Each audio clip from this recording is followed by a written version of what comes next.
Hello friends, welcome to our channel.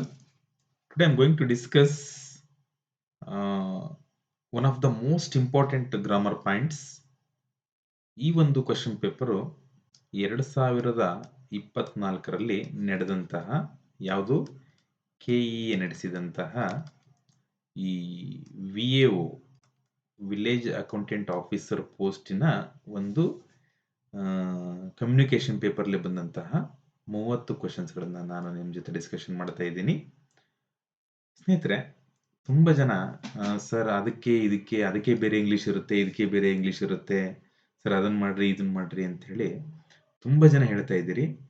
ಒಂದು ಹೇಳ ನಿಮಗೆ, English grammar is nothing but ಅದು ಎಲ್ಲ ಎಕ್ಸಾಮ್ಗಳಿಗೂ ಒಂದೇ ಇರುತ್ತೆ. ಏನ್ ಗೊತ್ತಾ, ಇವಾಗ ಯಾವುದೋ ಒಂದು ರೂಲ್ಸ್ ಕೇಳುತ್ತಾನೆ, VI ಎಕ್ಸಾಮ್ ಮಾಡಿದ್ರು ಅದೇ ರೂಲ್ಸ್ನೇ ಬರೀಬೇಕು ನೀವು, ಅಥವಾ ಟೀಚರ್ ಎಕ್ಸಾಮ್ ಮಾಡಿದ್ರು ಕೂಡ ಅದೇ ರೂಲ್ಸ್ ಬರೀಬೇಕು, KE ಮಾಡಿದ್ರು ಅದೇ ರೂಲ್ಸ್ ಬರೀಬೇಕು, KPSC ಮಾಡಿದ್ರು ಅದೇ ರೂಲ್ಸ್ ಬರೀಬೇಕು, ಅಥವಾ ಇನ್ಯಾವುದೇ ಡಿಪಾರ್ಟ್ಮೆಂಟ್ ಮಾಡಿದ್ರು ಕೂಡ ಅದೇ ರೂಲ್ಸ್ ಬರೀಬೇಕಾಗತ್ತೆ. ಅಲ್ಲಿ ಯಾವುದೇ ರೀತಿಯ ವ್ಯತ್ಯಾಸ ಇರಲ್ಲ. ಅರ್ಥ ಆಗ್ತಿದೆಯಲ್ವಾ? Are you getting? ಸೊ ನಾವೇನ್ ಮಾಡಬೇಕು ಅಂತ ಹೇಳಿದ್ರೆ, while we listening or while we learning, ನಾವೇನ್ ಮಾಡಬೇಕು ಅಂತ ಹೇಳಿದ್ರೆ ಆ ರೂಲ್ಸ್ಗಳನ್ನ ಕಲ್ಟಿವೇಟ್ ಮಾಡ್ಕೋಬೇಕು ನಮ್ಮಲ್ಲಿ ನಾವು. ಅರ್ಥ ಆಗ್ತಿದ್ಯಾ? ಯಾವ್ದಾರ ಆಗಿರ್ಲಿ, ವೆದರ್ ಇಟ್ ಈಸ್ VAO ಆಗಿರ್ಲಿ, ವೆದರ್ ಇಟ್ ಈಸ್ PDO ಆಗಿರ್ಲಿ, ವೆದರ್ ಇಟ್ ಈಸ್ ಟೀಚರ್ ಆಗಿರ್ಲಿ, ಆರ್ KE ಆಗಿರ್ಲಿ, KPSC ಆಗಿರ್ಲಿ, ಯಾವುದೇ ರಿಕ್ರೂಟ್ಮೆಂಟ್ ಆಗಿರ್ಲಿ, ಅಥವಾ ಯಾವುದೇ ಒಂದು ಬಾಡಿ ಅದನ್ನ ನಮ್ಮನ್ನ ರಿಕ್ರೂಟ್ ಮಾಡ್ಕೊಳ್ಳಿ, ನಾವೇನ್ ಮಾಡಬೇಕು ಅಂತ ಹೇಳಿದ್ರೆ just we have to learn rules. ಆ ರೂಲ್ಸ್ಗಳನ್ನ ಕಲ್ಕೋಬೇಕಾಗತ್ತೆ ನಾವು. ಅರ್ಥ ಆಗ್ತಿದೆಯಲ್ವ ನಾ ಹೇಳೋದು? ಸೊ ಈ ಪೇಪರ್ನ ನಾವು ಮಾಡಿದ್ರೆ ಸರ್ ನಾವು ಟೀಚರಿಗೆ ಬರಲ್ವಾ ಅಂತ ಹೇಳಿದ್ರೆ ಅದು ನಿಮ್ಮ ದೊಡ್ಡ ತಪ್ಪು ಕಲ್ಪನೆ ಅಂತ ಹೇಳಿ ಹೇಳ್ಬೋದು ನಾನು. ಯಾಕೆ ಅಂತ ಹೇಳಿದ್ರೆ ರೂಲ್ಸ್ಗಳನ್ನ ತಿಳ್ಕೊಳಕ್ಕೆ ಟೀಚರ್ ಎಕ್ಸಾಮ್ಗೆ ಬೇರೆ ರೂಲ್ಸ್ ಅಂತ ಇರಲ್ಲ, VA ಎಕ್ಸಾಮ್ಗೆ ಬೇರೆ ರೂಲ್ಸ್ ಅಂತ ಇರಲ್ಲ, PDO ಎಕ್ಸಾಮಿಗೆ ಬೇರೆ ರೂಲ್ಸ್ ಅಂತ ಇರಲ್ಲ. ಆ ಒಂದು ರೂಲ್ಸ್ ಯಾವತ್ತೂ ಚೇಂಜ್ ಆಗಲ್ಲ, ನೆನ್ಪಿಟ್ಕೊಳ್ಳಿ. ಕ್ವಶನ್ಸ್ ತುಂಬಾ ಸ್ಟ್ರಾಂಗ್ ಇದ್ದಾವೆ, ಟೀಚರ್ ಎಕ್ಸಾಮ್ಗಿಂತ ಸ್ಟ್ರಾಂಗ್ ಇದ್ದಾವೆ.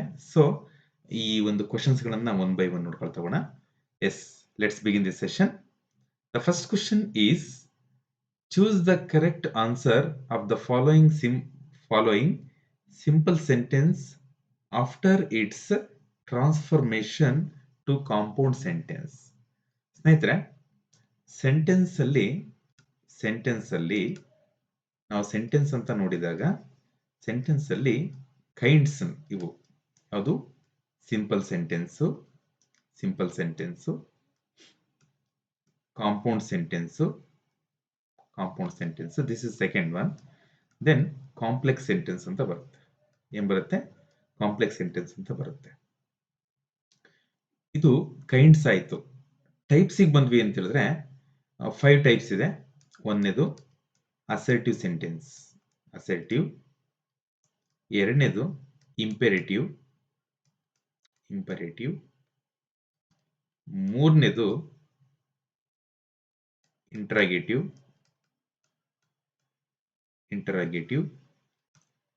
ನಾಲ್ಕನೇದು ಎಕ್ಸ್ಕ್ಲಮೇಟರಿ, ಐದನೇದು ಆಪ್ಟೇಟಿವ್ ಸೆಂಟೆನ್ಸ್ ಅಂತ ಬರುತ್ತೆ. Don't get confuse, these are all kinds. these are all types. ಇವು ಕೈಂಡ್ಸ್ ಆಗ್ತವೆ, ಇದು ಟೈಪ್ಸ್ ಆಗ್ತವೆ. ಕನ್ಫ್ಯೂಸ್ ಮಾಡ್ಕೋಬಾರ್ದು ನಾವು. ಕೈಂಡ್ಸ್ ಆಫ್ ಸೆಂಟೆನ್ಸ್ ಅಂದ್ರೆ simple sentence, compound sentence, complex sentence. ಇದು ಟೈಪ್ಸ್ ಆಫ್ ಸೆಂಟೆನ್ಸ್ ಅಂದ್ರೆ assertive sentence, imperative sentence, interrogative sentence, exclamatory sentence, optative sentence. Here ಈ ಒಂದು ಕಾಂಪೌಂಡ್ ಸೆಂಟೆನ್ಸ್ ಬಗ್ಗೆ ಇರ್ತಕ್ಕಂಥ ಕ್ವಶನ್, ಇಲ್ಲಿ ಇರ್ತಕ್ಕಂಥ ಕ್ವಶನ್ ಸ್ನೇಹಿತರೆ ಏನಲ್ಲ, ನಾವು ಈ ಕ್ವಶನ್ ಅನ್ನು ಸಾಲ್ವ್ ಮಾಡೋಕ್ಕಿಂತ ಫಸ್ಟ್ ಈ ಕ್ವಶನ್ ಅನ್ನ ಅರ್ಥ ಮಾಡ್ಕೊಳ್ಳೋಣ. ಫಸ್ಟ್ ಏನ್ ಕೇಳಿದಾರೆ ಗೊತ್ತಾ ಅವರು? Choose the correct answer of the following simple sentence after its transformation. ಇಲ್ಲಿದೆಯಲ್ಲ, besides robbing the poor child he also murdered her ಅಂತ ಹೇಳಿ. ಅಂದ್ರೆ ಬಿಸೈಡ್ಸ್ ಅಂದ್ರೆ ನೋಡಿ, ಬಿಸೈಡ್ಸ್ಗೆ ವ್ಯತ್ಯಾಸ ಗೊತ್ತಾಗ್ಬೇಕು ನಮಗೆ. ಬಿಸೈಡ್ ಅಂದ್ರೆ ಏನು, ಬಿಸೈಡ್ಸ್ ಅಂದ್ರೆ ಏನು ಅಂತ ಹೇಳಿ. ಬಿಸೈಡ್ ಅಂದ್ರೆ ಬೈ ದ ಸೈಡ್ ಅಂತ ಹೇಳಿ. ಬೈ ದ ಸೈಡ್ ಅಂತ ಹೇಳಿ ಅಂದ್ರೆ ಬಿಸೈಡ್ ಅಂದ್ರೆ ಪಕ್ಕ ಅಂತ ಬರುತ್ತೆ. ಪಕ್ಕದಲ್ಲಿ, ಕನ್ನಡ ಅರ್ಥ ಏನ್ ಬರುತ್ತೆ ಇದಕ್ಕೆ? ಪಕ್ಕದಲ್ಲಿ ಅಂತ ಅರ್ಥ ಬರುತ್ತೆ. ಬಿಸೈಡ್ಸ್ ಅಂತ ಹೇಳಿದ್ರೆ ಏನಪ್ಪಾ ಅಂತ ಹೇಳಿದ್ರೆ, ಬಿಸೈಡ್ಸ್ ಅಂದ್ರೆ ಇನ್ ಅಡಿಷನ್ ಅಂತ ಹೇಳಿ. ಇನ್ ಅಡಿಷನ್, ಇನ್ ಅಡಿಷನ್ ಅದ್ರ ಜೊತೆಗೆ ಅನ್ನೋ ಅರ್ಥ ಬರುತ್ತೆ. ಮೀನ್ಸ್ ಅದರ ಜೊತೆಗೆ, ಅದರ ಜೊತೆಗೆ, ಇನ್ ಅಡಿಷನ್ ಅನ್ನ ಅರ್ಥ ಬರುತ್ತೆ ಇಂಗ್ಲಿಷ್ ಅಲ್ಲಿ. ಇದು ಗೊತ್ತಿರ್ಬೇಕು ನಮಗೆ. ಬಿಸೈಡ್ಗೂ ಬಿಸೈಡ್ಸ್ಗೂ ಏನ್ ವ್ಯತ್ಯಾಸ ಅಂದ್ರೆ, ಇದು ಪಕ್ಕದಲ್ಲಿ ಅಂತ ಹೇಳಿ, ಇದ್ರ ಜೊತೆಗೆ ಅಂತ ಹೇಳಿ. ಮೀನ್ಸ್ ಎರಡು ಕೆಲಸಗಳನ್ನು ಮಾಡ್ತಾ ಇರ್ತೀವಿ, ಅದ್ರ ಜೊತೆ ಇದನ್ನು ಮಾಡ್ತಾನೆ ಅಂತ ಹೇಳಿ. ಇವನು ಟೀಚಿಂಗ್ ಜೊತೆ ಇನ್ನೊಂದು ಏನೋ ಮಾಡ್ತಾ ಇರ್ತಾನೆ ಅಂತ ಹೇಳ್ಬೇಕಾದಾಗ ಬಿಸೈಡ್ಸ್ ಅಂತ ಯೂಸ್ ಮಾಡ್ತೀವಿ. ಕ್ವಶನ್ ಇಷ್ಟೇ, ಅವನು ರಾಬಿಂಗ್ ದ ಪೂರ್ ಚೈಲ್ಡ್, ಆ ಒಂದು ರಾಬಿಂಗ್ ಮಾಡಲಿಲ್ಲ, ಅದ್ರ ಜೊತೆಗೆ ಅವಳನ್ನ ಮರ್ಡರ್ ಕೂಡ ಮಾಡಿದ್ದ. ಅವನು ಆ ಒಂದು ಹುಡುಗಿಯನ್ನ ಮರ್ಡರ್ ಕೂಡ ಮಾಡಿದ್ದ ಅಂತ ಹೇಳಿ ಅರ್ಥ. ಸೊ ಹಾಗಾದ್ರೆ ಈ ಒಂದು ಸೆಂಟೆನ್ಸು ಕಾಂಪೌಂಡ್ ಸೆಂಟೆನ್ಸ್ ಆಗಿ ಟ್ರಾನ್ಸ್ಫಾರ್ಮೇಶನ್ ಆಯಿತು ಅಂದಾಗ ಇಲ್ಲಿ ಯಾವ ಸೆಂಟೆನ್ಸು ಸರಿಯಾಗುತ್ತೆ ಅಂತ ಕೇಳಿದ್ದಾರೆ. ನೋಡಿ, he robbed the child, he murdered her. ಇದು ಅಲ್ವೇ ಅಲ್ಲ. ಯಾಕೆ ಅಂದ್ರೆ ಈ ಕಾಂಪೌಂಡ್ ಸೆಂಟೆನ್ಸ್ಗೆ ಅದರದ್ದೇ ಆದ ಕ್ಯಾರೆಕ್ಟರಿಸ್ಟಿಕ್ಸ್ ಇದೆ. ನಾನು ಡಿಸ್ಕಷನ್ ಮಾಡ್ತೀನಿ ನಿಮ್ ಜೊತೆ ಇವಾಗ. ಇದು ಬರಲ್ಲ. He not only robbed the poor child but also murdered her. ಇದು ಸರಿ ಇದಕ್ಕೆ. ಯಾಕೆ ಅಂತ ಹೇಳ್ತೀನಿ. Besides he murdered the poor child, he also robbed her ಅಂತ ಇದೆ. ಇದು ಅಲ್ಲ. ನನ್ ಆಫ್ ದ ಅಬೋ ಅನ್ನೋದಕ್ಕೆ ಇದು ಮೇಲ್ನ ಯಾವುದು ಅಲ್ಲ ಅನ್ನೋದಕ್ಕೆ. ಆದ್ರೆ ಮೇಲ್ನಲ್ಲಿ ಈ ಎರಡನೇದು ಇದಕ್ಕೆ ಆನ್ಸರ್ ಆಗಿರೋದ್ರಿಂದ ಇದು ತಪ್ಪಾಗುತ್ತೆ. ಸೊ ಯಾಕೆ ಎರಡನೇದು ಆನ್ಸರ್ ಕರೆಕ್ಟ್ ಅಂತ ಹೇಳಿ ಕ್ಲಾರಿಫಿಕೇಶನ್ ಕೊಡ್ತಾ ಇದ್ದೀನಿ. Grammatical analysis and explanation. ಏನು rule for simple to compound transformation. Simple sentence ಅಲ್ಲಿದ್ದಂತಹ ಸೆಂಟೆನ್ಸು ಕಾಂಪೌಂಡ್ ಸೆಂಟೆನ್ಸಿಗೆ ಹೋಗ್ಬೇಕಾದ್ರೆ ಏನೆಲ್ಲ ರೂಲ್ಸ್ ಇದೆ ಅಂತ ಹೇಳಿದ್ರೆ, ಇಲ್ಲಿ prepositional phrases starting with besides ಅಂತ ಇದೆ. Besides plus V one plus I N G ಇದ್ದಾಗ ಎಕ್ಸ್ಪ್ರೆಸ್ ಟು ಕ್ಯುಮ್ಯುಲೇಟಿವ್ ಆಕ್ಷನ್ಸ್. ಅಂದ್ರೆ ಇದು ಯಾವ ಆಕ್ಷನ್ ಅನ್ನ ಕೊಡುತ್ತೆ ಅಂತ ಹೇಳಿದ್ರೆ ಕ್ಯುಮ್ಯುಲೇಟಿವ್ ಆಕ್ಷನ್ ಕೊಡೋದ್ರಿಂದ ಆ ಕಾಂಪೌಂಡ್ ಸೆಂಟೆನ್ಸ್ ಏನಾಗುತ್ತೆ ಅಂತ ಹೇಳಿದ್ರೆ, ಇಲ್ಲಿ ನೋಡಿ, these are linked using cumulative conjunctions. ನಾವಲ್ಲಿ ಕ್ಯುಮ್ಯುಲೇಟಿವ್ ಕನ್ಜಂಕ್ಷನ್ ಅನ್ನ ಬಳಸಬೇಕಾಗುತ್ತೆ. Not only but also and as well ಅನ್ನ ಬಳಸಬೇಕಾಗುತ್ತೆ. ಸೊ ನಾವಿವಾಗ ಈ ಒಂದು ಕ್ವಶನ್ಗೆ ಏನು, ಈ ನಾಟ್ ಓನ್ಲಿ ಅವನು ಬರೇ ರಾಬ್ಡ್ ಮಾಡಲಿಲ್ಲ, ಏನ್ ಮಾಡಲಿಲ್ಲ, ಬರೇ ರಾಬಿಂಗ್ ಮಾಡಲಿಲ್ಲ. ಅಲ್ಲಿ ಈ not only robbed the poor child, ಅವನು ಬರೇ ಇದನ್ ಮಾಡಲಿಲ್ಲ, ಅದ್ರ ಜೊತೆಗೆ ಬಟ್ ಆಲ್ಸೋ ಮರ್ಡರ್ಡ್ ಹರ್, ಅವಳನ್ನ ಕೊಲೆ ಕೂಡ ಮಾಡಿದ್ದ ಅನ್ನೋದು ಅರ್ಥ ಬರುತ್ತೆ. ಸೊ ನಿಮಗೆ ಗೊತ್ತಾಯ್ತು ನೋಡಿ. ಬಿಸೈಡ್ಸ್ ಬಂದ್ಮೇಲೆ ಬಿಸೈಡ್ಸ್ ಪಕ್ಕದಲ್ಲಿ ಈ ರೀತಿ ಐ ಎನ್ ಜಿ ಫಾರ್ಮ್ ಇತ್ತು ಅಂತ ಹೇಳಿದ್ರೆ ಈ ಒಂದು ಸೂತ್ರನ ಯೂಸ್ ಮಾಡಬೇಕು. Correct? Okay, let's move to the second question. Match the following. ಸ್ನೇಹಿತರೆ, ಇದು ಈ ಒಂದು question, before going to answer the question, ಈ ಕ್ವಶನ್ ಫಿಕ್ಸ್ಡ್ ಪ್ರಿಪೋಸಿಷನ್ ಅಂತ ಇದೆ. ಏನು? ಫಿಕ್ಸ್ಡ್ ಪ್ರಿಪೋಸಿಷನ್ ಅಂತ ಇದೆ.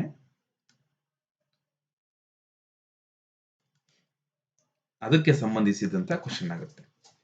ಓಕೆ, ಇಲ್ಲಿ ಫಾಂಡ್ ಅಂತ ಇದೆ, ಡಿಪೆಂಡ್ ಅಂತ ಇದೆ, ಆಂಗ್ರಿ ಅಂತ ಇದೆ, ಕಂಪ್ಲೇನ್ ಅಂತ ಇದೆ. ಇವಾಗ ನಿಮಗೆ ಸ್ವಲ್ಪ ಗೊತ್ತಿರುತ್ತೆ. ಏನು? ಡಿಪೆಂಡಿಂಗ್ ಆನ್ ಅಂತ ಹೇಳಿ ಗೊತ್ತಿರುತ್ತೆ. ಓ ಹೌದು, ಬಿ ಅನ್ನೋದಕ್ಕೆ ಒಂದು, ಆನ್ ಅಂತ ಇರುತ್ತೆ. ಬಿ ಅನ್ನೋದಕ್ಕೆ ಒಂದು ಎಲ್ಲಿದೆ ಇಲ್ಲಿ? ಓ, 4ನೇ ಆಪ್ಷನ್ ಕರೆಕ್ಟ್ ಅಂತ ಅನಿಸ್ತಾ ಇರುತ್ತೆ ನಿಮಗೆ. ನೋಡೋಣ ಮತ್ತೆ. ನೆಕ್ಸ್ಟ್ ಎಗೆ ಫೌಂಡ್ ಆಫ್ ಅಂತ ಬರುತ್ತಾ? ಎಸ್, ಡಿಪೆಂಡಿಂಗ್ ಆನ್ ಅಂತ ಬಂತ. ಆಂಗ್ರಿ, 3ನೇದಕ್ಕೆ ಆಂಗ್ರಿ ವಿತ್. 4ನೇದಕ್ಕೆ ಕಂಪ್ಲೇಂಟ್ ಟು. ನೋಡೋಣ ಇದು ಆನ್ಸರ್ ಕರೆಕ್ಟ್ ಅಂತ ಹೇಳಿ. Shall we check once? Okay, ನೋಡಿ, ಫೌಂಡ್ ಆಫ್ ಅಂತ ಬಂತು. ಡಿಪೆಂಡಿಂಗ್ ಆನ್ ಅಂತ ಬಂತು, ಆಂಗ್ರಿ ವಿತ್ ಅಂತ ಬಂತು, ಕಂಪ್ಲೇನಿಂಗ್ ಟು ಅಂತ ಬಂತು. ಅರ್ಥ ಆಗ್ತಿದೆಯಲ್ವಾ? ಸೊ ಏನಾಗುತ್ತೆ ಅಂತಂದ್ರೆ ಈ ಫಿಕ್ಸ್ಡ್ ಪ್ರಿಪೋಸಿಷನ್ ಕಾಂಬಿನೇಷನ್ ಯಾವಾಗಲೂ ಕೂಡ ಫೌಂಡ್ ಜೊತೆ ಆಫೇ ಬರುತ್ತೆ. ಇದು ನೋಡ್ಕೊಳ್ಳಿ, ಇದನ್ನ ಫೌಂಡ್ ಜೊತೆ ಆಫೇ ಬರುತ್ತೆ. ಈ ಒಂದು ಫಿಕ್ಸ್ಡ್ ಪ್ರಿಪೋಸಿಷನ್ ಅನ್ನ ನಾನು ಮುಂದಿನ ತರಗತಿಯಲ್ಲಿ ಅಂದ್ರೆ ನೆಕ್ಸ್ಟ್ ಈ ವೀಕಲ್ಲಿ ನಿಮಗೆ ಒಂದು ಕ್ಲಾಸ್ ಅನ್ನ ಮಾಡ್ಕೊಡ್ತೀನಿ ನಾನು. ಅಂದ್ರೆ ಅದು ಫಿಕ್ಸ್ಡ್, ಯಾರು ಕೂಡ ಚೇಂಜ್ ಮಾಡೋಕ್ಕಾಗಲ್ಲ. ಫೌಂಡ್ ಜೊತೆ ಆಫೇ ಬರೋದು, ಡಿಪೆಂಡ್ ಜೊತೆ ಆನೇ ಬರೋದು. ಅರ್ಥ ಆಗ್ತಿದ್ಯಾ? ಡಿಪೆಂಡಿಂಗ್ ಆನ್ ಅಂತಾನೆ ಬರುತ್ತೆ, ಆಂಗ್ರಿ ವಿತ್ ಅಂತಾನೆ ಬರುತ್ತೆ, ಕಂಪ್ಲೇಂಟ್ ಟು ಅಂತಾನೆ ಬರುತ್ತೆ. ಸೊ ಇವೆಲ್ಲ ಫಿಕ್ಸ್ಡ್ ಪ್ರಿಪೋಸಿಷನ್. ಇಲ್ಲಿ ನಾವು ಮಾರ್ಕ್ಸ್ ಅನ್ನ ಕಳ್ಕೋಬಾರದು ಸ್ನೇಹಿತರೆ. So be aware of this. ಈ ಒಂದು ಫಿಕ್ಸ್ಡ್ ಪ್ರಿಪೋಸಿಷನ್ ಅನ್ನ ನಾನು ಮುಂದಿನ ಇನ್ನೊಂದು 2-3 ದಿನಗಳಲ್ಲಿ ಮಾಡ್ತೀನಿ. ಆಲ್ರೆಡಿ PPT ರೆಡಿ ಮಾಡ್ಕೊಂಡಿದ್ದೀನಿ, ಜಸ್ಟ್ ಎಕ್ಸ್ಪ್ಲೈನ್ ಮಾಡೋದಷ್ಟೇ, ಅದನ್ನ ಮಾಡ್ತೀನಿ ನಾನು. ಎಸ್, ಇದು ಫಿಕ್ಸ್ಡ್ ಪ್ರಿಪೋಸಿಷನ್ ಗೆ ಸಂಬಂಧಿಸಿದಂತ ಕ್ವಶನ್ ಆಯ್ತು. ಅರ್ಥ ಆಗ್ತಿದೆಯಲ್ವಾ? Yes. Next question, name the relative pronoun in the sentence given below. ನೋಡಿ, name the relative pronoun. Relative pronoun ಬಗ್ಗೆ ನಿಮಗೆ ಗೊತ್ತಿರಬೇಕು. ಈ ಪ್ರೊನೌನ್ಗಳಲ್ಲಿ 8 ಟೈಪ್ಸ್ ಇದೆ. ಪ್ರೊನೌನ್ಗಳಲ್ಲಿ 8 ಟೈಪ್ಸ್ ಇದೆ. ಇದನ್ನ ಒಂದೊಂದೇ ಡಿಸ್ಕಷನ್ ಮಾಡ್ತೀನಿ ಈ ತರ ಸಿಕ್ಕಾಗ. ಓಕೆ, ರಿಲೇಟಿವ್ ಪ್ರೊನೌನ್ ಅಲ್ಲಿ ನಾವು ಏನ್ ಮಾಡಬೇಕು ಅಂತ ಹೇಳಿದ್ರೆ, in the name the relative pronoun in the sentence given below. ಇದರಲ್ಲಿ ಯಾವುದು ರಿಲೇಟಿವ್ ಪ್ರೊನೌನ್ ಅಂತ ಹೇಳಿ. ಐ ಅನ್ನೋದು ಪ್ರೊನೌನ್. ಎಂತ ಪ್ರೊನೌನ್ ಅಂತ ಹೇಳಿದ್ರೆ ಇದು ಪರ್ಸನಲ್ ಪ್ರೊನೌನ್ ಆಗುತ್ತೆ. ಎಂತ ಪ್ರೊನೌನು? Personal pronoun. ಓಕೆ, ಹೂ ಅನ್ನೋದು ರಿಲೇಟಿವ್ ಪ್ರೊನೌನು. ಓಕೆ, ಆಮ್ ಅಂದ್ರೆ ವರ್ಬ್ ಆಗುತ್ತೆ. ಸ್ನೇಹಿತರೆ, ನಾವೊಂದು ಸೆಂಟೆನ್ಸ್ ಅನ್ನ ತಗೊಂಡಾಗ ಆ ಸೆಂಟೆನ್ಸ್ ಅಲ್ಲಿ ಪ್ರತಿ ಒಂದ್ರದ್ದು ನಮಗೆ ಗೊತ್ತಿರಬೇಕು ಏನು ಅಂತ ಹೇಳಿ. ಯುವರ್ ಇದು ಪೊಸೆಸಿವ್ ಪ್ರೊನೌನ್ ಆಗುತ್ತೆ. ಕಿಂಗ್ ಅನ್ನೋದು ನೌನು. ವಿಲ್ ಅನ್ನೋದು ಇದು ಫ್ಯೂಚರಿಟಿ ರೆಪ್ರೆಸೆಂಟ್ ಮಾಡತಕ್ಕಂತಹ ಇದು ಕೂಡ ಹೆಲ್ಪಿಂಗ್ ವರ್ಬ್ ಆಗುತ್ತೆ. ಲೀಡ್ ಅನ್ನೋದು ವರ್ಬ್. ಯು ಅನ್ನೋದು ಮತ್ತೆ ಪರ್ಸನಲ್ ಪ್ರೊನೌನ್ ಆಗುತ್ತೆ. ಪರ್ಸನಲ್ ಪ್ರೊನೌನ್ ಆಗುತ್ತೆ. ಈ ರೀತಿ ನಾವು ಪ್ರತಿಯೊಂದನ್ನು ಕೂಡ ಒಂದು ಸೆಂಟೆನ್ಸ್ ಅನ್ನ ತಗೊಂಡಾಗ ಎಕ್ಸ್ಪ್ಲೇನ್ ಮಾಡ್ತಕ್ಕಂಥ ಒಂದು ಕೆಪಾಸಿಟಿನ ಬೆಳೆಸ್ಕೋಬೇಕು. ದೆನ್ ಓನ್ಲಿ ಇಂಗ್ಲಿಷ್ ಯಾವಾಗ ಈಸಿ ಆಗುತ್ತೆ ಅಂತ ಹೇಳಿದ್ರೆ, ಪ್ರತಿಯೊಂದು ಸೆಂಟೆನ್ಸ್ ಅಲ್ಲಿ ಪ್ರತಿಯೊಂದನ್ನು ಕೂಡ ನಾವು ಹೆಂಗೆ ಎಕ್ಸ್ಪ್ರೆಸ್ ಮಾಡ್ತೀವಿ ಅನ್ನೋದ್ರ ಮೇಲೆ ಡಿಪೆಂಡ್ ಆಗಿರ್ತೀವಿ ಅಲ್ವಾ? ಸೊ ಇವಾಗ ನಿಮಗೆ ಅರ್ಥ ಆಯ್ತು. ಇಲ್ಲಿ ರಿಲೇಟಿವ್ ಪ್ರೊನೌನ್ ಯಾವುದು ಅಂತ ಹೇಳಿದ್ರೆ ಹೂ. ಆನ್ಸರ್ ಯಾವ್ದಪ್ಪ ಅಂದ್ರೆ ಹೂ. ಎಕ್ಸ್ಪ್ಲನೇಷನ್ ನೋಡ್ಕೊಂಬರೋಣ ಇವಾಗ. Okay, A relative pronoun joins classes. ನಿಮಗೆ ಗೊತ್ತಿದೆ ಕ್ಲಾಸಸ್ ಅಂತ ಹೇಳಿದ್ರೆ ಯಾವುದು ಅಂತ ಹೇಳಿ. ಕ್ಲಾಸಸ್ ಮತ್ತೆ ಈ ಫ್ರೇಸ್ ನಿಮಗೆ ಗೊತ್ತಿದೆ, ಕ್ಲಾಸ್ ಮತ್ತೆ ಫ್ರೇಸ್ ಅಂತ ಹೇಳಿ. ಈ ಕ್ಲಾಸಸ್ ಯಾವಾಗಲೂ ಕೂಡ ಕಂಪ್ಲೀಟ್ ಐಡಿಯಾನ ಕೊಡ್ತಾ ಇರ್ತವೆ. ಫ್ರೇಸಸ್ ಅಲ್ಲಿ ಅಷ್ಟು ಐಡಿಯಾ ಕೊಡ್ತಾ ಇರಲ್ಲ, ನಿಮಗೆ ಗೊತ್ತಿದೆ. ಇಲ್ಲಿ ಈ ಕ್ಲಾಸಸ್ ಮತ್ತೆ ಈ relates back to noun or pronoun. ಈ ಒಂದು ಕ್ಲಾಸಸ್ ಇದೆಯಲ್ಲ, ಈ ಕ್ಲಾಸಸ್ ಯಾವುದಕ್ಕೆ ರಿಲೇಟೆಡ್ ಆಗಿರುತ್ತೆ ಅಂದ್ರೆ ನೌನ್ ಅಥವಾ ಪ್ರೊನೌನ್ ರಿಲೇಟೆಡ್ ಆಗುತ್ತೆ. ಆ ನೌನು ಅಥವಾ ಪ್ರೊನೌನ್ ನಾವು ಏನಂತ ಕರಿತೀವಿ? ಆಂಟಿಸಿಡೆಂಟ್ ಅಂತ ಕರಿತೀವಿ. ಯಾವಾಗ? When relative pronoun appears besides with pronoun or noun. Noun ಪಕ್ಕದಲ್ಲಿ ಅಥವಾ ಪ್ರೊನೌನ್ ಪಕ್ಕದಲ್ಲಿ ಈ ರಿಲೇಟಿವ್ ಪ್ರೊನೌನ್ ಇದ್ದಾಗ ಈ ಒಂದು ಐ ಅನ್ನ ನಾವು ಆಂಟಿಸಿಡೆಂಟ್ ಅಂತ ಕರಿಬೇಕಾಗುತ್ತೆ. ಏನಂತ ಕರಿಬೇಕು? ಆಂಟಿಸಿಡೆಂಟ್ ಅಂತ ಕರಿಬೇಕು. Here who introduce the relative class. Who am your king. Who am your king ಅಂತ ಹೇಳಿದ್ರೆ ಇಲ್ಲಿ ಐ ಇಂಟ್ರೊಡ್ಯೂಸ್ ಮಾಡಿರೋದು ಅಂತ ಗೊತ್ತಾಗುತ್ತೆ. ಓಕೆ, ಇದು ಕರೆಕ್ಟ್ ಆದಂತಹ ಎಕ್ಸ್ಪ್ಲನೇಷನ್. ನೋಡ್ಕೊಳ್ಳಿ ಒಂದ್ಸಲಿ, ಬೇಕಾದ್ರೆ ಬರ್ಕೊಂಡ್ಬಿಡಿ, ವಿಡಿಯೋ ಪಾಸ್ ಮಾಡ್ಕೊಂಡು ಬರ್ಕೊಳ್ಳಿ. ನೆಕ್ಸ್ಟ್, ಓಕೆ, ಈ ಒಂದು ಕ್ವಶನ್ ಏನಕ್ಕೆ ಸಂಬಂಧಿಸಿದೆ ಅಂತ ಹೇಳಿದ್ರೆ, in the following question a paragraph. ಈ ಒಂದು ಪ್ಯಾರಾಗ್ರಾಫ್ ಅಲ್ಲಿ or a sentence has been broken up into different parts. ಈ ಒಂದು ಸೆಂಟೆನ್ಸ್ ಬಿಡಿ ಬಿಡಿಯಾಗಿದೆ. ಇದನ್ನ ನಾವೇನ್ ಮಾಡಬೇಕು ಅಂತ ಹೇಳಿದ್ರೆ ಅರೇಂಜ್ ಮಾಡಬೇಕು. ಸ್ನೇಹಿತರೆ, ಈ ಒಂದು ಸೆಂಟೆನ್ಸ್ ಅನ್ನ ಅರೇಂಜ್ ಮಾಡಬೇಕು ಅಂತ ಹೇಳಿದ್ರೆ ನಮಗೇನು ಗ್ರಾಮರ್ನ ಅವಶ್ಯಕತೆ ಇಲ್ಲ. ಒಂದು ತಿಳುವಳಿಕೆ ಮಟ್ಟ ಬೇಕು. ಮೀನ್ಸ್ ನಾವು ಓದಿದ ತಕ್ಷಣ ಅದು ಇದು ಫಸ್ಟ್ ಇದು ಸೆಕೆಂಡ್ ಅನ್ನೋ ಒಂದು ಇದು ಗೊತ್ತಾಗುತ್ತೆ, ನಿಮಗೆ ಸೆನ್ಸ್ ಗೊತ್ತಾಗುತ್ತೆ. ಆ ಸೆನ್ಸ್ ಮೇಲೆ ನಾವೇನ್ ಮಾಡಬೇಕು? We have to arrange it ಅಷ್ಟೇ. ಇದರಲ್ಲಿ ದೊಡ್ಡ ನೈಪುಣ್ಯತೆ ಏನು ಅವಶ್ಯಕತೆ ಇಲ್ಲ ಇಲ್ಲಿ ಈ ಒಂದು ಕ್ವಶನ್ ಅನ್ನು ಅಟೆಂಡ್ ಮಾಡಕ್ಕೆ. ಓಕೆ ನೋಡಿ, it is of vital importance. If this cannot be prevented, since man depends for his food. ಇದು ಫಸ್ಟ್ ಬರುತ್ತೆ ಅನ್ಸುತ್ತೆ. ನೋಡೋಣ. Upon articles that none of this soil should be wasted,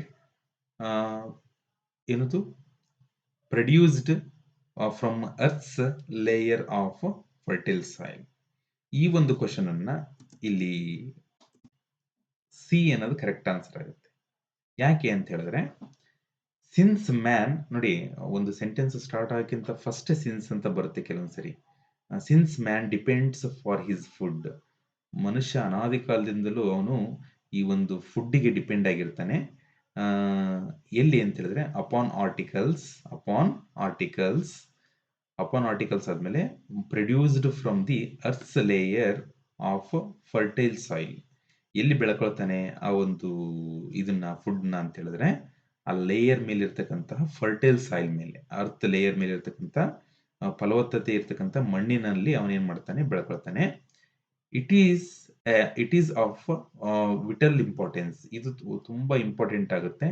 ಯಾಕೆ ಅಂತ ಹೇಳಿದ್ರೆ ಇಲ್ಲಿ ಈ ಬಂತು ನೋಡ್ರಿ, that none of this soil should be wasted. ಇಲ್ಲಿರ್ತಕ್ಕಂಥ ಸಾಯಿಲು ನಾವು ವೇಸ್ಟ್ ಮಾಡಬಾರದು.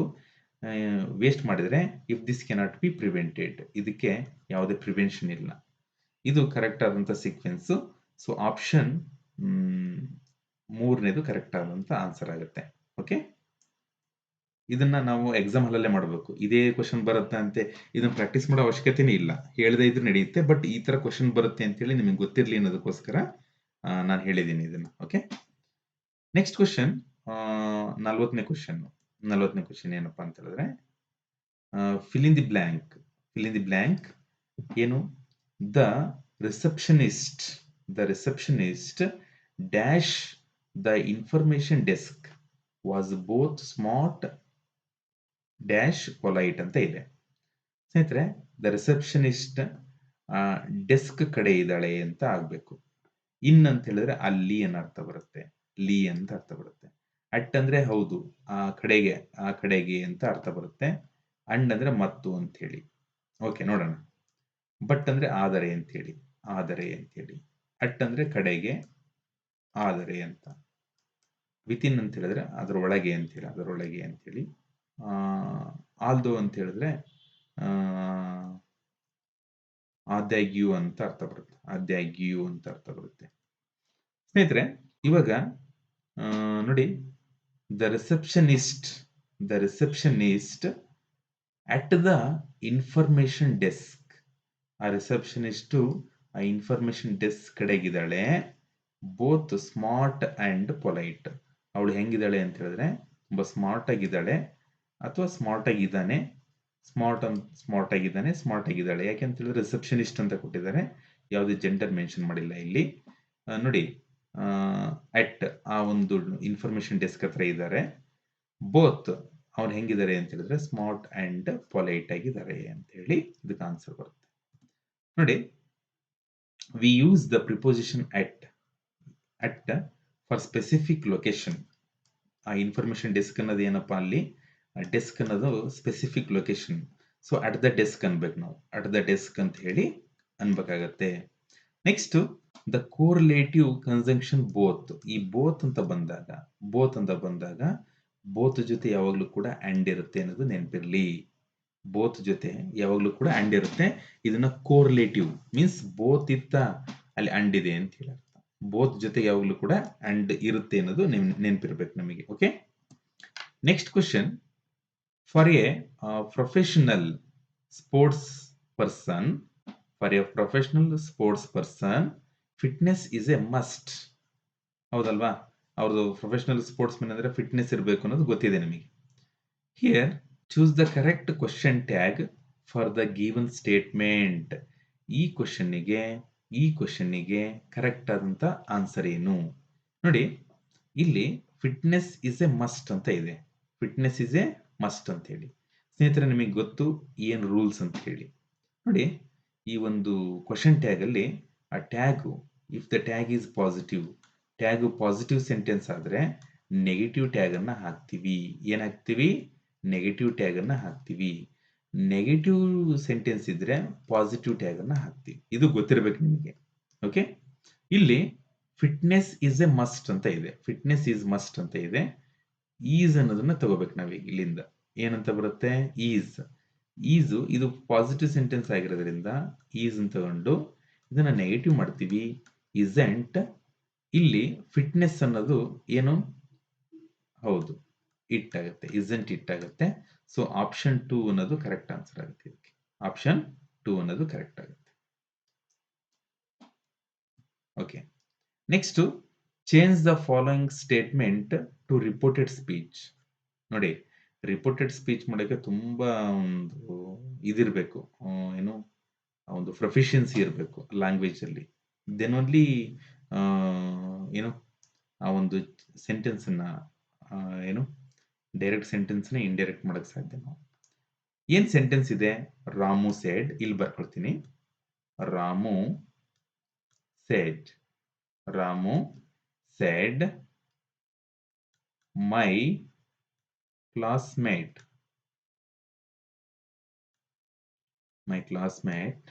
wrote a letter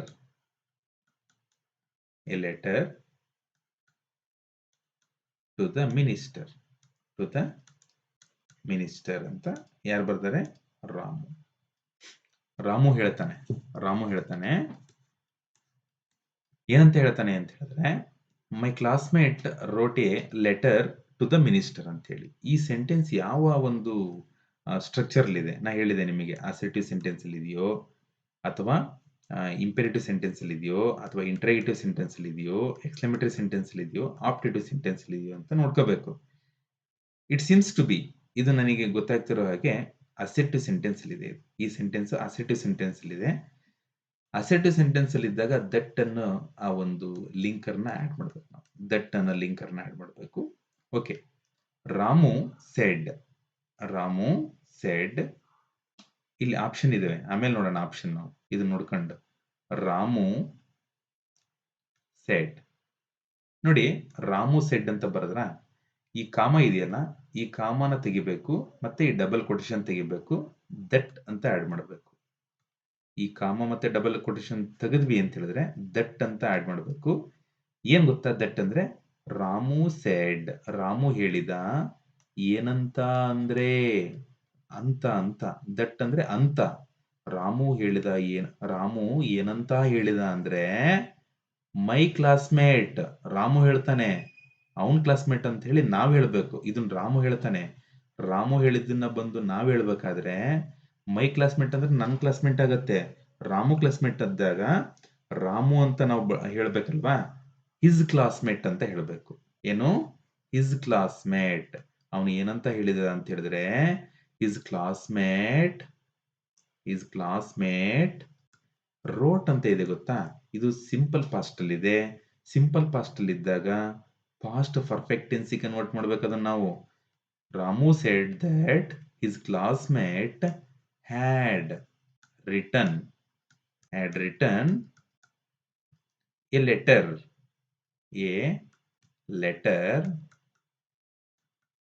to the minister.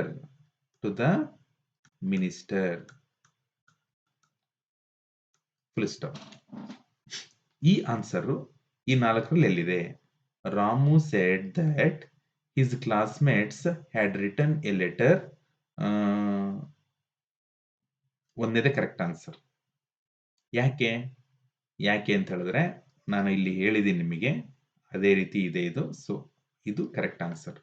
ಎರಡನೇದಕ್ಕಾಗಲ್ಲ ಅಂತ ಹೇಳಿದ್ರೆ ಹ್ಯಾಸ್ ಇದೆ, ಇದು ಪ್ರೆಸೆಂಟ್ ಪರ್ಫೆಕ್ಟ್ ಅಲ್ಲಿ ಇದೆ. ಇದು ಪಾಸ್ಟ್ ಟೆನ್ಸ್ ಅಲ್ಲಿ ಇದ್ದಾಗ ಪಾಸ್ಟ್ ಪರ್ಫೆಕ್ಟ್ ಆಗುತ್ತೆ, ಇದು ಬರಲ್ಲ. ವಾಸ್ ಇದೆ, ಇದು ಪಾಸ್ಟ್ ಕಂಟಿನ್ಯೂಸ್ ಅಲ್ಲಿ ಇದೆ, ಇದು ಬರಲ್ಲ. ಹ್ಯಾಡ್ ರೋಟ್ ಇದೆ, ಹ್ಯಾಡ್ ರೋಟ್ ಅಲ್ಲ, ಹ್ಯಾಡ್ ರಿಟರ್ನ್ ಆಗಬೇಕು. ಆಯ್ತಾ? ಈ ಹ್ಯಾವ್ ಫಾರ್ಮ್ ಬಂದ್ಮೇಲೆ ನೆಕ್ಸ್ಟ್ ಬರ್ತಕ್ಕಂಥದ್ದು V3 ಫಾರ್ಮೇ ಇರುತ್ತೆ. ಓಕೆ. ಈ ರೋಟ್ ಅನ್ನೋದು V2 ಆಗುತ್ತೆ. ಸೊ ಇದು ಇರಲ್ಲ, ಇದು ಅಲ್ಲ ಇಲ್ಲಿ. So option 1 is correct answer. Okay. Explanation ನೋಡಿ. ರೂಲ್ಸ್ ಏನ್ ಹೇಳುತ್ತೆ ಗೊತ್ತಾ? ಈ ರೂಲ್ಸ್ ಡೈರೆಕ್ಟ್ ಟು ಇಂಡೈರೆಕ್ಟ್ ಮಾಡ್ಬೇಕಾದ್ರೆ ಏನ್ ಮಾಡಬೇಕು? ಇದು ಸಿಂಪಲ್ ಪಾಸ್ಟ್ ಟೆನ್ಸ್ ಅಲ್ಲಿ ಇದೆ. ನಾನು ಆಲ್ರೆಡಿ ಹೇಳಿದೀನಿ, ರೋಟ್ ಅಂತ ಇರೋದ್ರಿಂದ ಇದು ಸಿಂಪಲ್ ಪಾಸ್ಟ್ ಆಗುತ್ತೆ. ಅದನ್ನ ಪಾಸ್ಟ್ ಪರ್ಫೆಕ್ಟ್ ಮಾಡಬೇಕು, ಹ್ಯಾಡ್ ರಿಟನ್ನೇ ಆಗುತ್ತೆ ಅಂತ ಹೇಳಿ. ನೆಕ್ಸ್ಟ್ ಪ್ರನೌನ್ ಮೈ ಇದ್ದಿದ್ದು it shifts to third person his ಆಗುತ್ತೆ. ಕನ್ಜಂಕ್ಷನ್ ದಟ್ ಆಡ್ ಮಾಡ್ತೀವಿ. ದಟ್ ಅಂದ್ರೆ ಅಂತ ಅಂತೇಳಿ. ಅಂತ ಅಂದ್ರೆ ಅವನು ಏನಂತ ಹೇಳಿದ ಅಂದ್ರೆ ಅಂತ ಅರ್ಥ ಬರುತ್ತೆ. Okay, next question, identify the appropriate prefix. ನೋಡಿ, ಪ್ರಿಫಿಕ್ಸಿಗೆ ಸಂಬಂಧಿಸಿದಂತ question. And fill the blanks given in the sentence. ಈ ಒಂದು ಪ್ರಿಫಿಕ್ಸ್ ಅನ್ನ ಯೂಸ್ ಮಾಡ್ಕೊಂಡು ನಾವೇನ್ ಮಾಡಬೇಕು, ಈ ಕ್ವಶನ್ ಅನ್ನ ಕಂಪ್ಲೀಟ್ ಮಾಡಬೇಕು. ನೋಡಿ ಸ್ನೇಹಿತರೆ, ಕ್ವಶನ್ ಅನ್ನು ಓದ್ಕೊಂಡು ಕ್ಲೀನ್ ಆಗಿ ಕೆಳಗಿಂದು ಆಪ್ಷನ್ ಅನ್ನು ಓದ್ಕೊಂಡ್ರೆ ಅರ್ಥ ಆಗುತ್ತೆ. It is very difficult to dash stand the onslaught of terrorist attack ಅಂತ ಇದೆ. ಅರ್ಥ ಆಗ್ತಿದ್ಯಾ? ಇದಕ್ಕೆ ನೋಡಿ, ಅಂಡರ್ಸ್ಟ್ಯಾಂಡ್ ಆಗುತ್ತಾ? ಅಲ್ಲ, ಬರಲ್ಲ. ಅಂಡರ್ಸ್ಟ್ಯಾಂಡ್ ಅಂತ ಹೇಳಿ ಇದು ಒಂದು ವರ್ಡ್ ಅಲ್ಲ, ಇದಲ್ಲ. ವಿತ್ ಸ್ಟ್ಯಾಂಡ ನೋಡೋಣ. ಅನ್ಸ್ಟ್ಯಾಂಡ ಅಂತ ವರ್ಡೇ ಬರಲ್ಲ. ಇಂಟರ್ಸ್ಟ್ಯಾಂಡ ಬರಲ್ಲ. ಸೊ ಅಂಡರ್ಸ್ಟ್ಯಾಂಡ್ ಅನ್ನೋದು ಮ್ಯಾಚ್ ಆಗುತ್ತೆ. ಯಾವಾಗ ಇದನ್ನ ನಾವು, ಇದು ಅಂಡರ್ಸ್ಟ್ಯಾಂಡ್ ಅನ್ನೋದು ಒಂದೇ ವರ್ಡ್, ಇಲ್ಲಿ ಎರಡು ವರ್ಡ್ ಆಗಲ್ಲ. ಇದು ಅಂಡರ್ಸ್ಟ್ಯಾಂಡ್ ಅಂತ ಹೇಳಿದ್ರೆ ಇದು ವರ್ಬ್ ಆಗುತ್ತೆ ಅಂಡರ್ಸ್ಟ್ಯಾಂಡ್ ಅನ್ನೋದು. ಆದ್ರೆ ಇಲ್ಲಿ ಅಂಡರ್ ಮತ್ತೆ ಸ್ಟ್ಯಾಂಡ್ ಇವೆರಡು ಬೇರೆ ಬೇರೆ, ಅದು ಒಂದಾಗಲ್ಲ ಇಲ್ಲಿ. ಸೊ ವಿತ್ ಸ್ಟ್ಯಾಂಡ್ ಆಗುತ್ತೆ. ನೋಡಿ, ಆ ಟೆರರಿಸ್ಟ್ ಅನ್ನ it is very difficult to withstand the onslaught of ಏನು ಟೆರರಿಸ್ಟ್ ಅಟ್ಯಾಕ್. ಆ ಟೆರರಿಸ್ಟ್ ಅಟ್ಯಾಕ್ ನ ನಾವು ತಡೆಯೋದಿದೆಯಲ್ಲ, ಇಟ್ ಇಸ್ ವೆರಿ ಡಿಫಿಕಲ್ಟ್ ಅಂತ ಹೇಳಿ ಅರ್ಥ ಬರುತ್ತೆ. So withstand is correct answer. Okay, ನೋಡಿ, grammatical analysis and explanation. The root stand combined with the prefix with. ಯಾಕೆ ವಿತ್ ಸ್ಟ್ಯಾಂಡ್ ಅನ್ನೋದು ಮೀನಿಂಗ್ ಏನಪ್ಪಾ ಅಂದ್ರೆ ರೆಸಿಸ್ಟ್ ಅಥವಾ hold out against or endurance onslaught ಅಂತ ಹೇಳಿ. ಅಂದ್ರೆ ಅವರನ್ನು ಎದುರಿಸೋದು ತುಂಬಾ ಕಷ್ಟ, ಅವ್ರ ವಿರುದ್ಧ ನಿಂತ್ಕೊಳ್ಳೋದು ಇದೆಯಲ್ಲ ತುಂಬಾ ಕಷ್ಟ. ವಿತ್ ಸ್ಟ್ಯಾಂಡ್ ಅಂತ ಹೇಳಿ ವಿರುದ್ಧ ನಿಂತ್ಕೊಳ್ಳೋದು ಅಥವಾ ರೆಸಿಸ್ಟ್ ಅಂತ ಹೇಳಿ ಅರ್ಥ ಬರುತ್ತೆ. ಓಕೆ, ಈ ಎಕ್ಸ್ಪ್ಲನೇಷನ್ ಎಲ್ಲ ಕ್ಲೀನ್ ಆಗಿ ಬರೆದಿಟ್ಕೊಳ್ಳಿ. Next question, fill in the blank. Fill in the blank dash a big hue or and cry the international airport was finally opened for the public ಅಂತ ಇದೆ. ನೋಡಿ, ಬಿಗ್ ಹ್ಯೂ ಅಂಡ್ ಕ್ರೈ ಅಂತ ಇದೆ. Because ಬರಲ್ಲ, amid ಬರುತ್ತೆ ಇಲ್ಲಿ. Amid ಅಂತ ಹೇಳಿದ್ರೆ ಮಧ್ಯ ಅಂತ ಹೇಳಿ. ಅಮಿಡ್ ಅಂತ ಹೇಳಿದ್ರೆ amid a big hue and cry the international airport was finally open for the public. ಅದರ ಮಧ್ಯೆ ಆ ಒಂದು ಇಂಟರ್ನ್ಯಾಷನಲ್ ಏರ್ಪೋರ್ಟ್ ಅನ್ನ ಓಪನ್ ಮಾಡಿದ್ದಾರೆ ಪಬ್ಲಿಕ್ಕಿಗೋಸ್ಕರ ಅಂತ ಅರ್ಥ ಬರುತ್ತೆ. ಸೊ ಎಕ್ಸ್ಪ್ಲನೇಷನ್ ನೋಡ್ಕೊಂಡ್ ಬರೋಣ ಇವಾಗ. ಗ್ರಾಮೆಟಿಕಲ್ ಅನಾಲಿಸಿಸ್ ನೋಡೋದಾದ್ರೆ, ಅಮಿಡ್ ಅಂತ ಹೇಳಿದ್ರೆ ಇನ್ ದ ಮಿಡಲ್ ಆಫ್ ಅಂತ ಹೇಳಿ, ಅಂದ್ರೆ ಮಧ್ಯ ಅಥವಾ ಸರೌಂಡ್ ಅಂತ ಹೇಳಿ ಅರ್ಥ ಬರುತ್ತೆ. ಇಲ್ಲಿ ಒಂದು ಏನು ರೆಫರಿಂಗ್ ಟು ಕೋಯೆಟಿಕ್ ನಾಯ್ಸ್ ಅಥವಾ commotion or a big hue cry ಅಂತ ಬರುತ್ತಲ್ಲ. ಇವಾಗ ನಾವೇನ್ ಮಾಡ್ಬೇಕು, ಅಮಿಡ್ ಅಂತ ಹೇಳಿ ಬಳಸ್ತೀವಿ ಇದಕ್ಕೆ. Okay, next fill in the blanks. Fill in the blanks ಇದು ಹೋಮೋಫೋನ್ಸ್ ಅಂತ ಇದೆ, ನಿಮಗೆ ಗೊತ್ತಿದೆ. ಹೋಮೋಫೋನ್ಸ್ ಅಂತ ಇದೆ. ನಾನು ನಿಮಗೆ ಹೇಳಿದ್ದೀನಿ, ಹೋಮ್ ಅಂದ್ರೆ ಸೇಮ್ ಅಂತ ಹೇಳಿ, ಫೋನ್ ಅಂದ್ರೆ ಸೌಂಡ್ ಅಂತ ಹೇಳಿ. ಹೋಮ್ ಅಂದ್ರೆ ಸೇಮು, ಫೋನ್ ಅಂದ್ರೆ ಸೌಂಡ್. ಹೋಮೋಫೋನ್ ಅಂದ್ರೆ ಸೇಮ್ ಸೌಂಡ್ ಇರ್ತಕ್ಕಂಥದ್ದನ್ನ ಹೋಮೋಫೋನ್ಸ್ ಅಂತ ಕರಿತೀವಿ. ಈ ಒಂದು ಇದರಲ್ಲಿ ನೋಡೋದಾದ್ರೆ ಪ್ರಿನ್ಸಿಪಲ್ ಮತ್ತೆ ಪ್ರಿನ್ಸಿಪಲ್ ಅಂತ ಹೇಳಿದೆ. ಪ್ರಿನ್ಸಿಪಲ್ ಅಂತ ಇದೆ. ಈ PIL ಅಂತ ಇದೆ ಅಂತ ಹೇಳಿದ್ರೆ, PIL ಅಂತ ಹೇಳಿದ್ರೆ ಪ್ರಾಂಶುಪಾಲರು. ಈ ಪ್ರಿನ್ಸಿಪಲ್ ಅಂದ್ರೆ ತತ್ವ ಅನ್ನೋ ಅರ್ಥ ಬರುತ್ತೆ. ಇನ್ನೊಂದು ಪ್ರೈಸ್ ಅಂತ ಇದೆ. PREC price, PREZE prize. ಈ ಪ್ರೈಸ್ ಅಂದ್ರೆ ಈ ಪ್ರೈಸ್ ಅಂದ್ರೆ ಈ ಇದನ್ನ ಕೊಡ್ತಾರೆ ಗೊತ್ತಾ, ಪ್ರೈಸ್ ಕೊಡ್ತಾರಲ್ಲ, ಇದು ದುಡ್ಡು ಅಂತ ಬರುತ್ತೆ. ಅದ್ರದ್ದು ಬೆಲೆ ಬರುತ್ತೆ. ಪ್ರೈಸ್ ಅಂದ್ರೆ ಬೆಲೆ. ಇದು ಪ್ರೈಸ್ ಅಂದ್ರೆ ಏನು, ಬಹುಮಾನ. ಅವು ಸಡನ್ ಆಗಿ ಬರಲ್ಲ ಕ್ಲಾಸ್ ಮಾಡೋ ಹೊತ್ನಾಗೆ, ಬೇರೆ ಟೈಮ್ನಾಗ ಎಲ್ಲ ಬರ್ತವೆ. ಈ ಪ್ರೈಸ್ ಅಂದ್ರೆ ಬೆಲೆ, ಪ್ರೈಸ್ ಅಂದ್ರೆ ಬಹುಮಾನ. ಜೆಡ್ ಇತ್ತು ಅಂದ್ರೆ ಬಹುಮಾನ, ಸಿ ಇತ್ತು ಅಂದ್ರೆ ಬೆಲೆ. ಇಲ್ಲಿ PIL ಇತ್ತು ಅಂದ್ರೆ ಪ್ರಾಂಶುಪಾಲರು, PLE ಇತ್ತು ಅಂದ್ರೆ ತತ್ವ. ಇಷ್ಟು ಗೊತ್ತಾಯ್ತು. ಇವಾಗ ಕಣ್ಣು ಮುಚ್ಕೊಂಡು ಆನ್ಸರ್ ಮಾಡ್ತೀರಾ. ಫಸ್ಟ್ ನಮಗೆ ಇದು ಗೊತ್ತಿರಬೇಕು. ಇದು ಬೇಸಿಕ್ ಗೊತ್ತಿದ್ರೆ ನಾವು ಇವಾಗ ಏನ್ ಮಾಡ್ತೀವಿ, ಈಸಿಯಾಗಿ ಆನ್ಸರ್ ಮಾಡ್ತೀವಿ ಈ ಕ್ವಶನ್ಗೆ. The principal announced the prize of the sports competition held in the college last week ಅಂತ ಇದೆ. ಇವಾಗ ಯಾವ ಪ್ರಿನ್ಸಿಪಲ್ ಬರುತ್ತೆ? ಇದೇ ಪ್ರಿನ್ಸಿಪಲ್ ಬರುತ್ತೆ. ಫಸ್ಟ್ನೇದು ಈ ಪ್ರಿನ್ಸಿಪಲ್ ಬರುತ್ತೆ, ಈ ಪ್ರೈಸ್ ಬರುತ್ತೆ. ಯಾವ್ದಿದೆ ಈ ಪ್ರಿನ್ಸಿಪಲ್, ಈ ಪ್ರೈಸ್ ಯಾವ್ದಿದೆ? ಪ್ರಿನ್ಸಿಪಲ್ ಪ್ರೈಸ್ ಇದು ಪ್ರಿನ್ಸಿಪಲ್ ಇದು ಅಲ್ಲ, ಈ ಪ್ರಿನ್ಸಿಪಲ್ ಪ್ರೈಸ್ ಇದು ಅಲ್ಲ, ಪ್ರಿನ್ಸಿಪಲ್ ಪ್ರೈಸ್ ಇದೆ ಆನ್ಸರ್ ಇದಕ್ಕೆ. ಓಕೆ, ಇದು ಅಲ್ಲ. ಸೊ ಇಷ್ಟೇ, ನಾವು ಆ ಟ್ರಿಕ್ಕಿಯನ್ನ ಕಂಡುಹಿಡ್ಕೋಬೇಕು. ಆ ಕ್ವಶನ್ ಅಟೆಂಡ್ ಮಾಡೋಕ್ಕಿಂತ ಫಸ್ಟ್ ಏನ್ ಟ್ರಿಕ್ಸ್ ಇದೆ ಅಂತ ಹೇಳಿ ಆ ಟ್ರಿಕ್ಸ್ ಅನ್ನ ಕಂಡುಹಿಡ್ಕೋಬೇಕು. Then only we will succeed, ನಾವು ಬೇಗ ಸಕ್ಸಸ್ ಆಗ್ತೀವಿ. ನೋಡಿ, ಪ್ರಿನ್ಸಿಪಲ್ ಅಂತ ಹೇಳಿದ್ರೆ head of the educational institute, then prizes ಅಂತ ಹೇಳಿದ್ರೆ ಅವಾರ್ಡ್ಸ್ ಅಥವಾ ಆನರ್ ಅಂತ ಹೇಳಿ ಇದು ಬರುತ್ತೆ. Okay, this is what analysis of that question. Okay, next question is fill in the blank. Fill in the blank. It was warm. It was warm. Sorry, warm ಇದು. It was warm. So I dash my jacket ಅಂತ ಇದೆ. ನೋಡಿ, ಈ ಒಂದು ಕ್ವಶನ್ಗೆ ನಾವು ಹೆಂಗೆ answer ಮಾಡಬಹುದು ಅನ್ನೋದಕ್ಕೆ, the phrasal verb took off. Took off ಅಂದ್ರೆ ನೋಡಿ, ಆಫ್ ಅಂದ್ರೆ ನೆಗೆಟಿವ್ ಸೆನ್ಸ್ ಬರುತ್ತೆ, ತೆಗೆದು ಹಾಕು ಅಂತ ಅರ್ಥ. ಟುಕ್ ಆಫ್ ಅಂದ್ರೆ ಅದನ್ನ ತೆಗೆದು ಹಾಕು ಅಂತ. ಮೀನ್ಸ್ ರಿಮೂವ್ ಎ ಗಾರ್ಮೆಂಟ್ ಅಥವಾ ಪೀಸ್ ಆಫ್ ಕ್ಲಾತ್ ಅಂತ ಹೇಳಿ. ನೋಡಿ, ಟುಕ್ ಆಫ್ ಅನ್ನೋದು ಟುಕ್ ಔಟ್ ಅಂತ ಹೇಳಿದ್ರೆ ಇದು ಅರ್ಥ ಬೇರೆ ಆಗುತ್ತೆ. ಟುಕ್ ಆಫ್ ಬೇರೆ, ಟುಕ್ ಅವೇ ಅಂದ್ರೆ ಬೇರೆ. ಏನು ಟುಕ್ ಔಟ್ ಅಂದ್ರೆ ಏನು? ಟುಕ್ ಔಟ್ ಅಂತ ಹೇಳಿದ್ರೆ ಅದನ್ನ ಹೊರಗೆ ಬಿಸಾಕು ಅನ್ನೋ ಅರ್ಥ ಬರುತ್ತೆ. ಟುಕ್ ಆಫ್ ಅಂತ ಹೇಳಿದ್ರೆ ಇದು ಅರ್ಥ ಅಷ್ಟು ಸರಿಯಾಗಿ ಬರಲ್ಲ. ಇದು ಟುಕ್ ಅವೇ ಅಂತ ಹೇಳಿದ್ರೆ ಅದನ್ನ ಇಲ್ಲಿಂದ ತಗೊಂಡು ಹೋಗು ಅನ್ನೋ ಅರ್ಥ ಬರುತ್ತೆ. ಟುಕ್ ಆಫ್ ಅಂತ ಹೇಳಿದ್ರೆ ಅವನಿಗೆ ತುಂಬಾ ಶೆಕೆ ಆಗಿದೆ, ವಾರ್ಮ್. ಏನು, ಇಟ್ ವಾಸ್ ವಾರ್ಮ್, ಅದು ವಾರ್ಮ್ ಆಗ್ತಾ ಇದೆ. ಸೊ ಅದಕ್ಕೋಸ್ಕರ ಅವನು ಏನ್ ಮಾಡ್ತಾನೆ ಅಂತ ಹೇಳಿದ್ರೆ ಟುಕ್ ಆಫ್ ಮೈ ಜಾಕೆಟ್. ಅವನು ಏನು I took off my jacket, ಅವನು ಹೇಳ್ತಾನೆ ನಾನು ನನ್ನ ಜಾಕೆಟ್ ಅನ್ನು ತೆಗಿತೀನಿ ಅಂತ ಹೇಳ್ತಾನೆ. This is what correct explanation. Next question, fill in the blank with the most appropriate alternative. ಈ ಒಂದು ಕ್ವಶನ್ಗೆ ನೋಡಿ, ಈ ಒಂದು ಕ್ವಶನ್ ಅನ್ನು ನಾವು ಅಟೆಂಡ್ ಮಾಡಬೇಕು ಅಂತ ಹೇಳಿದ್ರೆ ಸ್ವಲ್ಪ ಥಿಂಕ್ ಮಾಡಬೇಕು. ಏನು, fill in the blank with the most appropriate alternative ಅಂತ ಇದೆ. ನೋಡಿ, many accidents dash by dangerous driving ಅಂತ ಇದೆ. Is caused, many accidents is called. Many accidents ಅಂತ ಹೇಳಿದ್ರೆ ಇದು ಪ್ಲೂರಲ್ ಇದೆ, ಈಸ್ ಬರದೇ ಇಲ್ಲ ಇಲ್ಲಿ. ಓಕೆ, ಹ್ಯಾವ್ ಕಾಸ್ಡ್ ಬರುತ್ತಾ? ಬರಲ್ಲ. ಯಾಕೆ ಬರಲ್ಲ? ಯಾಕೆ ಅಂತ ಹೇಳ್ತೀನಿ. ಇಲ್ಲಿ ಡ್ರೈವಿಂಗ್ ಅಂತ ಇದೆ, ಡೇಂಜರಸ್ ಡ್ರೈವಿಂಗ್ ಅಂತ ಇದೆ. ಸೊ ಇಲ್ಲಿ ಇದು ಪಾಸ್ಟ್ ಪ್ರೆಸೆಂಟ್ ಕಂಟಿನ್ಯೂಸ್ ಆಗುತ್ತೆ, ಇದು ಪ್ರೆಸೆಂಟ್ ಕಂಟಿನ್ಯೂಸ್ ಟೆನ್ಸ್ ಆಗುತ್ತೆ, ಹ್ಯಾಸ್ ಬೀನ್ ಕಾಸ್ಡ್ ಆಗಲ್ಲ. ಸೊ ಆರ್ ಕಾಸ್ಡ್ ಆಗುತ್ತೆ. ಯಾಕೆ ಅಂತ ಹೇಳಿ ನೋಡೋದಾದ್ರೆ ನೋಡಿ, the sentence States general statement. ಇದು ಇಲ್ಲಿ ಫ್ಯಾಕ್ಟ್ ಪ್ಯಾಸಿವ್ ವಾಯ್ಸ್ ಅಲ್ಲಿ ಇದೆ. ಸೊ ಪ್ಯಾಸಿವ್ ವಾಯ್ಸ್ ಅಲ್ಲಿ ಇದ್ದಾಗ ಏನಾಗುತ್ತೆ ಅಂತ ಹೇಳಿದ್ರೆ ಸಬ್ಜೆಕ್ಟ್ ಮೆನಿ ಆಕ್ಸಿಡೆಂಟ್ ಅಂತ ಹೇಳಿ ಇದು ಪ್ಲೂರಲ್ ಆದ್ರಿಂದ ಪ್ಲೂರಲ್ ವರ್ಬ್ ಬರಬೇಕು, ಆರ್ ಕಾಸ್ಡ್ ಆಗುತ್ತೆ. So it takes the plural simple present passive form are caused. Many accident ಅಂತ ಇದ್ದಾಗ, ತುಂಬಾ ಆಕ್ಸಿಡೆಂಟ್ಗಳು ಅಂತ ಇದ್ದಾಗ ಆರ್ ಅನ್ನೋದು ಬರುತ್ತೆ. ಮೆನಿ ಆಕ್ಸಿಡೆಂಟ್ಸ್ ಆರ್ ಕಾಸ್ಡ್ ಅಂತ ಹೇಳಿ ಆನ್ಸರ್ ಬರುತ್ತೆ.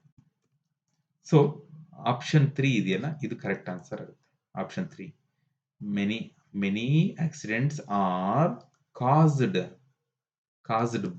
ಬೈ ಅಂತ. ಯಾಕೆ ಬೈ ಇದ್ರಿಂದ ಪ್ಯಾಸಿವ್ ಫಾರ್ಮ್ ಅಲ್ಲಿ ಇದೆ ಅಂತ ಗೊತ್ತಾಯ್ತು ನಿಮಗೆ, ಪ್ಯಾಸಿವ್ ಫಾರ್ಮ್ ಅಲ್ಲಿ ಇದೆ ಅಂತ ಹೇಳಿ. Okay, next question, choose the right question tag. ಇದೊಂದು ಕ್ವಶನ್ ಟ್ಯಾಗ್ ಬಂದಿದೆ ಸ್ನೇಹಿತರೆ. ಇದು KA 2024ರಲ್ಲಿ ನಡೆದಂತಹ VAO village accountant officer post. ಇಲ್ಲಿ ಕ್ವಶನ್ ಟ್ಯಾಗ್ ಬಗ್ಗೆ 2 ಕ್ವಶನ್ ಬಂದಿದೆ ಅಂತ ಹೇಳಿದ್ರೆ ನೀವು ಥಿಂಕ್ ಮಾಡಬೇಕು. You have to think about it. ಇದ್ರ ಬಗ್ಗೆ ಥಿಂಕ್ ಮಾಡಬೇಕಾಗುತ್ತೆ ನೀವು. Choose the right question tag of the for the given sentence ಅಂತ ಇದೆ. Kumar hardly attends functions. ಸ್ನೇಹಿತರೆ, ಕ್ವಶನ್ ಟ್ಯಾಗ್ ಅಲ್ಲಿ ಸ್ಪೆಷಲಿ ಕೆಲವೊಂದು ವರ್ಡ್ಗಳಿದಾವೆ. Hardly, hardly, scarcely, scarcely, barely, barely, seldom, seldom. ಇವೆಲ್ಲ ನೆಗೆಟಿವ್ ಪದಗಳು. ನೆಗೆಟಿವ್ ಪದಗಳು. ಸರ್ ಇವು ಹೆಂಗೆ ಸರ್ ನೆಗೆಟಿವ್? ಬರೀ ನಾವು ನೋ, ನಾಟ್ ಅಂತ ಇದ್ರೆ ನೆಗೆಟಿವ್ ಅಂತ ಅನ್ಕೊಂಡಿದ್ವಿ. ಸರ್ ಇವೆಲ್ಲ ಇದ್ರ ನೆಗೆಟಿವ್ ಅಂತ ಹೇಳಿದ್ರೆ ಡೆಫಿನೆಟ್ಲಿ ಹೌದು. ನಮಗೆ ಹಾರ್ಡ್ಲಿ, ಸ್ಕೇರ್ಸ್ಲಿ ಈ ತರದ ಪದಗಳನ್ನೇ ಕೊಡ್ತಾರೆ, ಸೆಲ್ಡಮ್ ಅಂತ ಪದಗಳನ್ನೇ ಕೊಡ್ತಾರೆ. ಯಾಕೆಂದ್ರೆ ನಾವು ಈಸಿಯಾಗಿ ಎಲಿಮಿನೇಟ್ ಆಗ್ತೀವಿ ಅಲ್ಲಿ. ಅಂದ್ರೆ ನಾವು ಓದಲ್ಲ ಕರೆಕ್ಟಾಗಿ. Kumar hardly attends functions, Kumar ಫಂಕ್ಷನ್ನೇ ಅಟೆಂಡ್ ಮಾಡ್ತಾ ಇರಲ್ಲ ಅಂತ ಅರ್ಥ. ಅವಾಗ ಇದು ನೆಗೆಟಿವ್ ಸೆಂಟೆನ್ಸ್ ಇದೆ. ನಿಮಗೆ according to the question tag rule positive sentence ಇದ್ರೆ ನೆಗೆಟಿವ್ ಟ್ಯಾಗ್ ಹಾಕ್ತೀವಿ ಅಂತ ಗೊತ್ತು. ನೆಗೆಟಿವ್ ಸೆಂಟೆನ್ಸ್ ಇದ್ರೆ ಪಾಸಿಟಿವ್ ಟ್ಯಾಗ್ ಹಾಕ್ಬೇಕು ನಾವಿವಾಗ. ಇದು ನೆಗೆಟಿವ್ ಸೆಂಟೆನ್ಸ್. ಕುಮಾರ್ ಏನು ನಾಟ್ ಅಟೆಂಡ್ಸ್ ಫಂಕ್ಷನ್ ಆಗುತ್ತೆ. ಹಾರ್ಡ್ಲಿ ಅಂದ್ರೆ ನಾಟ್ ಅನ್ನೋ ಅರ್ಥ ಬರುತ್ತೆ. ಕುಮಾರ್ ನಾಟ್ ಅಟೆಂಡ್ಸ್ ಫಂಕ್ಷನ್ ಅಂತ ಬರುತ್ತೆ. ಅವಾಗ ನಾವ್ ಏನ್ ಮಾಡ್ಬೇಕು ಅಂತ ಹೇಳಿದ್ರೆ, ಅಂದ್ರೆ ಇದಕ್ಕೆ ನಾನು ಸುಮ್ಮನೆ ಹೇಳ್ತಾ ಇದ್ದೀನಿ, ಮತ್ತೆ ನೀವು ಆಮೇಲೆ ಸರ್ ಇದು ತಪ್ಪು ಸರ್ ನೀವು ಹೇಳಿದ್ರಲ್ಲ. ಕುಮಾರ್ ಡಸಂಟ್ ಆಗುತ್ತೆ ಇದು. ಕುಮಾರ್ ಡಸಂಟ್ ಅಟೆಂಡ್ ಫಂಕ್ಷನ್ಸ್ ಆಗುತ್ತೆ ರೂಲ್ಸ್ ಪ್ರಕಾರ ಹೇಳೋದಾದ್ರೆ. ಬಟ್ ನಿಮಗೆ ಅರ್ಥ ಆಗೋ ರೀತಿ ನಾಟ್, ಈ ಹಾರ್ಡ್ಲಿ ಜಾಗದಲ್ಲಿ ನಾಟ್ ಇದೆ ಅಂತ ಅರ್ಥ ಮಾಡ್ಕೊಳ್ಳಿ. ಕುಮಾರ್ ನಾಟ್ ಅಟೆಂಡ್ಸ್ ಫಂಕ್ಷನ್ ಅಂತ ಅಂದ್ಕೊಂಡಾಗ ನಾವು ಡಸಂಟ್ ಇದೆ, ಇಲ್ಲಿ ನಾಟ್ ಇದೆ, ಬರಲ್ಲ. ಇದು ಯಾಕೆ ಬರಲ್ಲ? ಇದು ನೆಗೆಟಿವ್ ಸೆಂಟೆನ್ಸ್, ಪಾಸಿಟಿವ್ ಟ್ಯಾಗ್ ಬೇಕು. ಡಿಂಟ್ ಇದು ಬರಲ್ಲ. ಡಿಡ್ ಬರಕ್ಕೆ ಇಲ್ಲಿ ಇದು ಪ್ರೆಸೆಂಟ್ ಟೆನ್ಸ್ ಅಲ್ಲಿ ಇದೆ, ಡಿಡ್ ಬರಲ್ಲ. ಸೊ ಡಸ್ ಹಿ ಅನ್ನೋದು ಕರೆಕ್ಟ್ ಆನ್ಸರ್. ಡಸ್ ಹಿ ಅನ್ನೋದು correct answer. Yes, let's see the explanation ನಾವು. ನೋಡಿ ಎಕ್ಸ್ಪ್ಲನೇಷನ್ ಏನಪ್ಪಾ ಅಂತ ಹೇಳಿದ್ರೆ, ವರ್ಡ್ಸ್ ಲೈಕ್ ಹಾರ್ಡ್ಲಿ ನಾನು ಹೇಳಿದ್ದೀನಿ, ರೇರ್ಲಿ, ಸೆಲ್ಡಮ್, ಸ್ಕೇರ್ಸ್ಲಿ ಇವೆಲ್ಲ ಇದ್ದಾಗ ಆ ಸೆಂಟೆನ್ಸ್ ನೆಗೆಟಿವ್ ಮೀನಿಂಗ್ ಅನ್ನ ಕೊಡ್ತಾ ಇರುತ್ತೆ. ನೋಡಿ ಸೆಂಟೆನ್ಸ್ ಅಲ್ಲಿ ಹಾರ್ಡ್ಲಿ, ರೇರ್ಲಿ, ಸೆಲ್ಡಮ್, ಸ್ಕೇರ್ಸ್ಲಿ ಅಂತ ಇತ್ತು ಅಂತ ಹೇಳಿದ್ರೆ ಆ ಸೆಂಟೆನ್ಸ್ ನೆಗೆಟಿವ್ ಸೆಂಟೆನ್ಸ್ ಅಂತ ಅರ್ಥ ಮಾಡ್ಕೋಬೇಕು. Therefore the statement is negative. ಆ ಸೆಂಟೆನ್ಸ್ ನೆಗೆಟಿವ್ ಸೆಂಟೆನ್ಸ್ ಆಗಿದ್ರಿಂದ question tag requires positive question tag. So does he is the correct answer.